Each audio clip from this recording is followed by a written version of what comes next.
Hey PV, I know you got a lot of cameras. Which one are you shooting with today? It's a bit of a surprise. I'm not shooting digital today. I got my beautiful little Rolleiflex.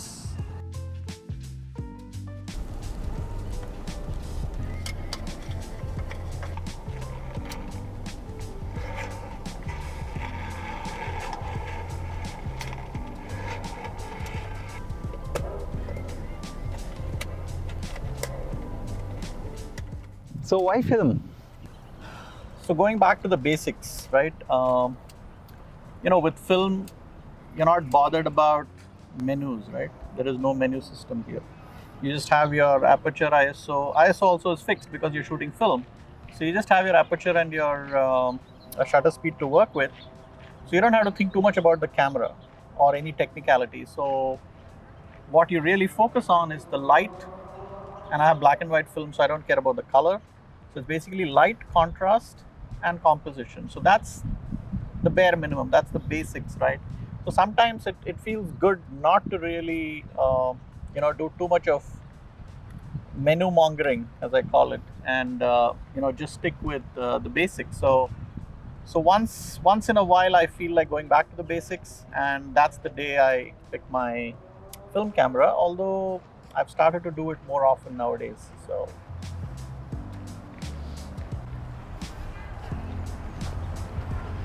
I see some good textures there.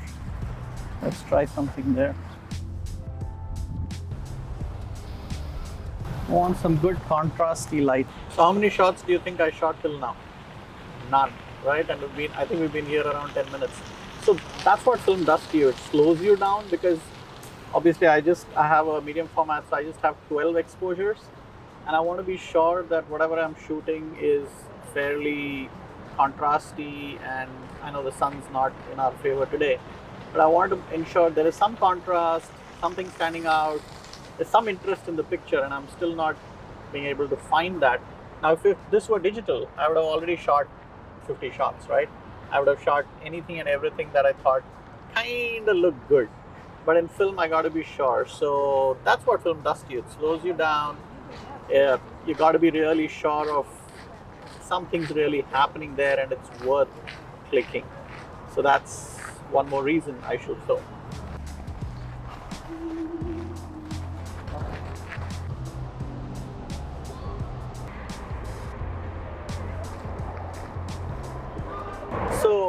So metering is almost taken for granted in digital, right? Because your camera does everything for you.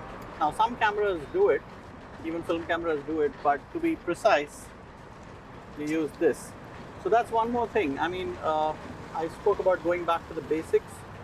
So this is what it's all about. It reinforces your concepts of exposure, metering. So I'm trying the zone system here, just trying to make sure that the sky is not blown. So this is another advantage of shooting film. It really makes you very, very conversant and an expert in these things. My meter tells me f11 at a shutter speed of 60. I have 400 ISO film in this. Now, I don't want to blow the sky. I put it at around zone 9, I think, maybe 8, and then the bridge at mid-gray. So let's shoot and see what happens. That was our first shot.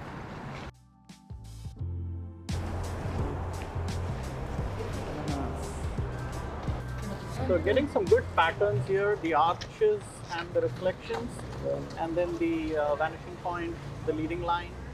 It looks like an interesting one. I already metered. Digital detox, right, is a reality, and that's one more reason I should film. So funny fact is that there are about 3.8 billion pictures uploaded to social media and about 720,000 hours of videos uploaded to social media every day. And obviously all of us contribute. Now that's just uploaded. So imagine how many are shot, how many are stored somewhere in hard drives or in the cloud. So yeah, I like to give myself a digital detox sometimes, not sit in front of the screen. So when you shoot film, now I can shoot this, develop this, and then print it without going to the computer screen at all. Of course, I can scan it using the computer screen, but I don't do that. Well, I will do that for the video, but I can look at the negative and then I can straight go and decide which one to print and print it on photo paper. So no screen, no digital content, no creating digital trash. One more reason to shoot film.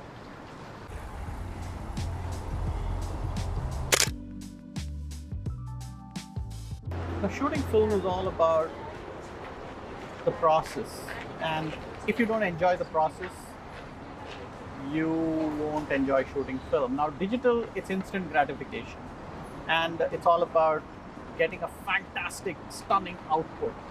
But film is more about enjoying the process because there is a process, and if you don't follow the process, you will fail.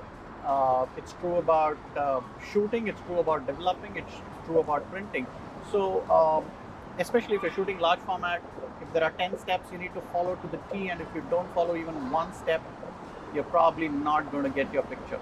So that really makes you process oriented, which then carries on to your digital photography and makes you extremely flexible and knowledgeable, and it grants you a lot of expertise on just simple photography itself. So that's one more reason to shoot film. Another reason why I shoot film is because I think over the years it has helped me embrace imperfections. When you shoot digital, we're too hung up on the outcome. We want stellar pictures, we want brilliant pictures which get a lot of likes and validation on social media. But when I shoot film, I'm shooting things which are intimate, which create memories. I'm more focused on the process. It's a kind of a labor of love. So I'm not really bothered about the perfection. Sometimes the focus might be off. Sometimes I have to push the film, so I might get grains. If I shoot, on high ISO film, naturally I get a lot of grain in the film. So those are certain imperfections. Sometimes if your camera and your lens is really old, you might get light leaks in it. So those are certain imperfections you start living with. Now, imperfection doesn't necessarily mean a bad picture. A bad picture is something which doesn't have light, contrast, color, color balance or color contrast or composition. Now that's a bad picture, and that's a bad picture in digital and in film.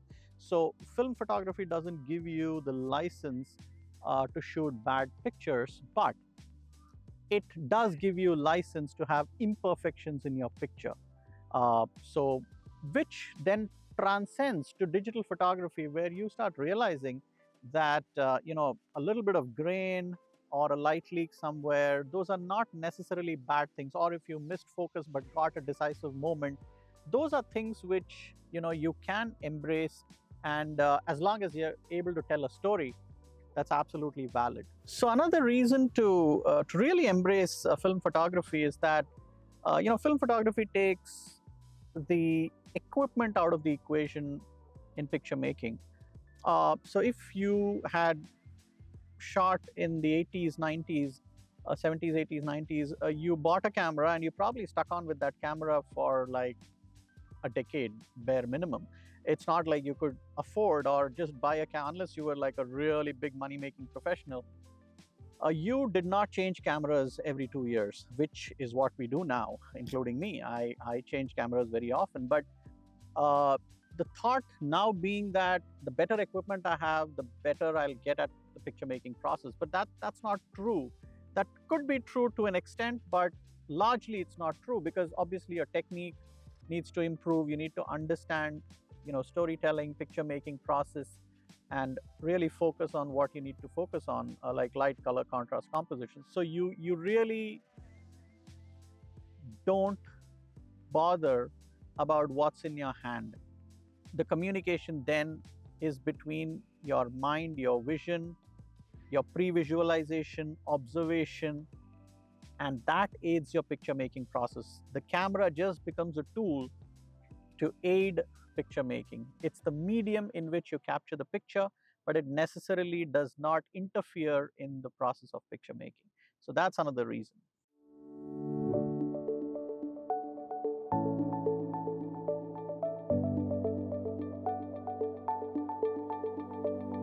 So obviously the light's not good. It's not been good for the last few days. Well, there is ample light, but not contrasty light the way I like it. So let's take a reading. I'm taking an ambient reading, not reflected.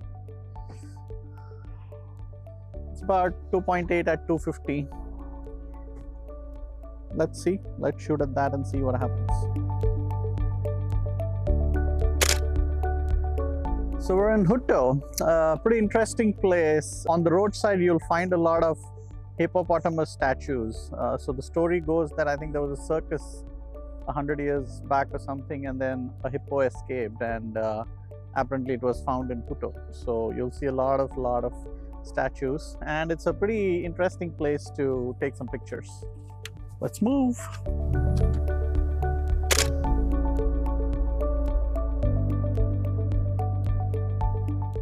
Let me see if I can get 3 hippos in one shot.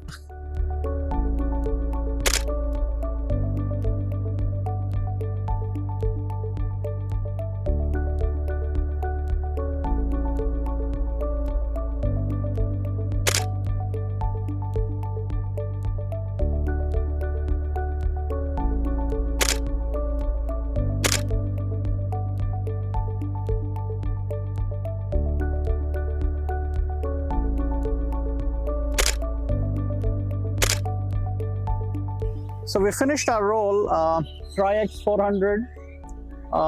Throughout these 12 frames, the light was not as I would have liked it to be. As I said, I love shooting in contrasty, sunlit kind of scenario, but that's okay. I mean, I can use a high contrast developer like a D19 or something, but I'm going to just use the normal Ilfosol from Ilford to develop it and see what happens. And if I need to print it, I can always increase the contrast in print.